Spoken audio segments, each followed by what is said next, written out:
Magandang araw po sa lahat. At narito ang magiging lagay ng panahon para sa buong magdamag at sa mga susunod pang mga araw. Narito ang ating update sa Super Typhoon Goring.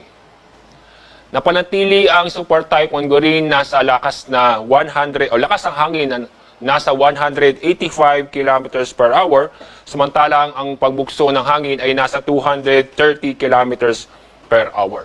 Samantala, may isa tayong bagyong binabantayan sa labas ng ating Philippine Area of Responsibility sa siyang tropical depression na ang layo po niya ay nasa 2,325 kilometers silangan ng Central Luzon.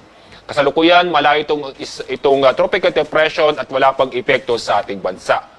Itong si Super Typhoon Goring ay patuloy niyang inahatak ang southwest monsoon o habagat, at kaya itong habagat ay patuloy nakaka-apekto sa mula Central Luzon hanggang Mindanao. Kasalukuyan, ang layo ng sentro ng mata ng bagyong Goring ay nasa 95 kilometers silangan ng Kasiguran, Aurora. Inaasahan pa rin natin ito'y kikilos pa-loop, kaya bukas ng hapon, nag-loop ang kanyang paggalaw. At as of 2 p.m. bukas, ang layo ng sentro ng bagyo ay nasa 335 kilometers silangan ng Tuguegarao, Cagayan. At ito'y magpapatuloy sa direksyong generally northeastward.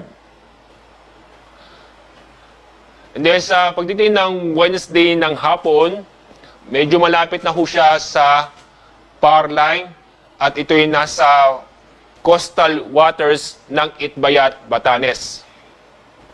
At pagdating ng Thursday ng hapon, ay inaasa po natin ito'y nasa labas na ng ating Philippine Area of Responsibility. At pagdating ng Friday, inaasahan rin magpapatuloy ito'y lalayo sa ating bansa. At posible po, kapag napanatili ang kanyang direksyon o galaw ng bagyong Goring, maaari pong Thursday o Friday, this week, na inasa po natin lalabas ng PAR ang bagyong Goring. So narito po mga lugar po na sa ilalim ng Tropical Cyclone Wind Signal.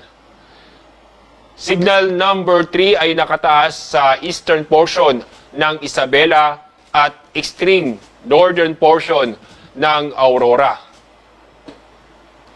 Signal number 2 ay nakataas sa eastern portion ng mainland Cagayan, kasama na rin ang central portion ng Isabela, northern portion ng Aurora at eastern portion ng Quirino. And then, signal number 1 ay nakataas sa Batanes, lalabing bahagi ng Cagayan kasama ang Babuyan Islands, lalabing bahagi ng Aurora, lalabing bahagi ng Quirino, Apayao, Nueva Vizcaya, Ifugao, Mountain Province at kasama na rin ang Kalinga, Abra, eastern portion ng Ilocos Norte, Pulilo Island, eastern portion ng Benguet, eastern portion ng Nueva Ecija at Calaguas.